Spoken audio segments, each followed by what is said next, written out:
Hello दोस्तों, कैसे हैं आप सब। आशा करते हैं बहुत अच्छे होंगे। दोस्तों, इस यूट्यूब परिवार के साथ मिलकर हमारी टीम लगातार भारत की जातियां, उनकी उत्पत्ति और उनके इतिहास के बारे में लगातार आपके साथ डिस्कस कर रहे हैं। दोस्तों, आप सभी दोस्तों का इस यूट्यूब परिवार को बहुत अच्छा रिस्पांस मिल रहा है। आशा करते हैं कि इसी प्रकार का सहयोग आप सदा इस यूट्यूब परिवार के प्रति बनाए रखेंगे।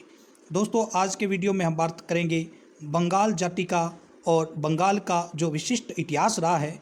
इतिहास के सुनहरे पन्नों में बंगाल का इतिहास जो है वो स्वर्णिम इतिहास माना जाता है। उसके बारे में इस वीडियो में आज हम डिस्कस करेंगे। दोस्तों, चैनल सब्सक्राइब नहीं किया तो सब्सक्राइब करें, बेल के प्रेस को नोट कर लें। दोस्तों, आप सभी दोस्तों का इस यूट्यूब परिवार को अच्छा रिस्पॉन्स मिल रहा है। पहली बार जुड़े हैं तो चैनल सब्सक्राइब करें। भारत के प्रयाग ऐतिहासिक काल के इतिहास में भी बंगाल का विशिष्ट स्थान है। सिकंदर के आक्रमण के समय बंगाल में गंगारिद्नी नाम का एक साम्राज्य था। गुप्त तथा मौर्य सम्राटों का बंगाल पर विशेष प्रभाव नहीं पड़ा। बाद में संसाक बंगाल नरेश बना। कहा जाता है कि उसने 7वीं शताब्दी के पूर्वार्ध में उत्तर पूर्वी भारत में महत्वपूर्ण भूमिका निभाई। उनके बाद गोपाल ने सत्ता संभाली और पाल राजवंश की स्थापना की। पालों ने विशाल साम्राज्य खड़ा किया और 4 शताब्दियों तक राज्य किया। पाल राजाओं के बाद बंगाल पर सेन राजवंश का अधिकार हुआ, जिसे दिल्ली के मुस्लिम शासकों ने परास्त किया।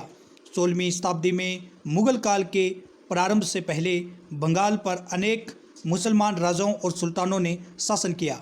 मुगलों के पश्चात आधुनिक बंगाल का इतिहास यूरोपीय तथा अंग्रेजी व्यापारिक कंपनियों के आगमन से प्रारंभ होता है। सन 1757 में पलासी के युद्ध ने इतिहास की धारा को मोड़ दिया, जब अंग्रेजों ने पहले बंगाल और भारत में अपने पांव जमाए। सन 1905 में राजनीतिक लाभ के लिए अंग्रेजों ने बंगाल का विभाजन कर दिया, लेकिन कांग्रेस के नेतृत्व में लोगों के बढ़ते हुए आक्रोश को देखते हुए 1911 में बंगाल को फिर से एक कर दिया गया। इससे स्वतंत्रता आंदोलन की ज्वाला और तेजी से भड़क उठी, जिसका पटाक्षेप 1947 में देश की आज़ादी और विभाजन के साथ हुआ। 1947 के बाद देशी रियासतों के विलय का काम शुरू हुआ और राज्य पुनर्गठन अधिनियम 1956 की सिफारिशों के अनुसार पड़ोसी राज्यों के कुछ बंगाला भाषी क्षेत्रों को भी पश्चिम बंगाल में मिला दिया गया। दोस्तों, सबसे पहले बंगाल में स्वाधीन बौद्ध व हिंदू राजा थे। सबसे प्रारंभ में अगर बात करें बंगाल पर, तो बौद्ध और हिंदू राजाओं ने शासन किया, जिसमें पाल वंश की बात करें तो दोस्तों, पाल वंश में यहाँ पर शासन करने वाले थे प्रथम गोपाल, धर्मपाल, देवपाल। उसके बाद दोस्तों, पाल वंश के बाद बंगाल पर शासन करने वाले वंश का नाम था सेन वंश। सेन वंश में कुछ महत्वपूर्ण जो राजा थे, हेमंत सेन, विजय सेन, बल्लाला सेन।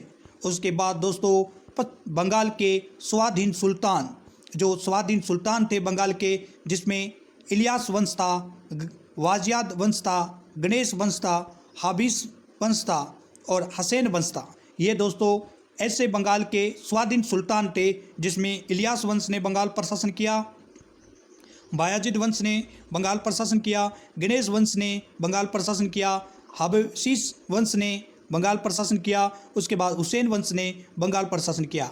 उत्तर भारत के सूरी राजाओं के अधीन कुछ टाइम के लिए बंगाल रहा था दोस्तों। फिर बंगाल के स्वाधीन सुल्तान आए, जिसमें शमसुद्दीन मोहम्मद शाह, प्रथम गयासुद्दीन बहादुर शाह, गयासुद्दीन जलाल शाह, द्वितीय गयासुद्दीन बहादुर शाह, ये और शमसुद्दीन मोहम्मद शाह। ये ऐसे सुल्तान थे दोस्तों जो बंगाल के स्वाधीन सुल्तान थे, जिन्होंने बंगाल की दशा और दिशा दोनों को बदल कर रख दिया था दोस्तों। बंगाल के मुगल सूबेदार मुगल शासकों के द्वारा नियुक्त किया गया प्रशासनिक अधिकारी होता था, जो प्राय राजघराने से संबंधित होता था और वह प्राय दिल्ली में रहता था।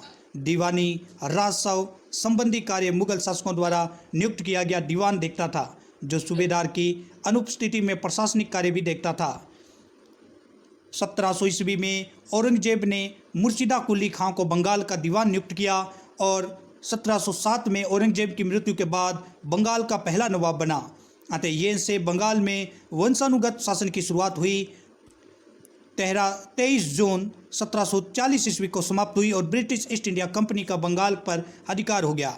बंगाल के नवाब, दोस्तों नवाबों में नाम आता है मुर्शिद कुली जाफ़र खान ने कुछ शासन किया यहाँ पे, फिर सुजाउद्दीन आया, फिर सरफराज खान आया, फिर अलीबर्दी खान आया और फिर सिरोजाउद्दौला आया। ये बंगाल के नवाब थे दोस्तों।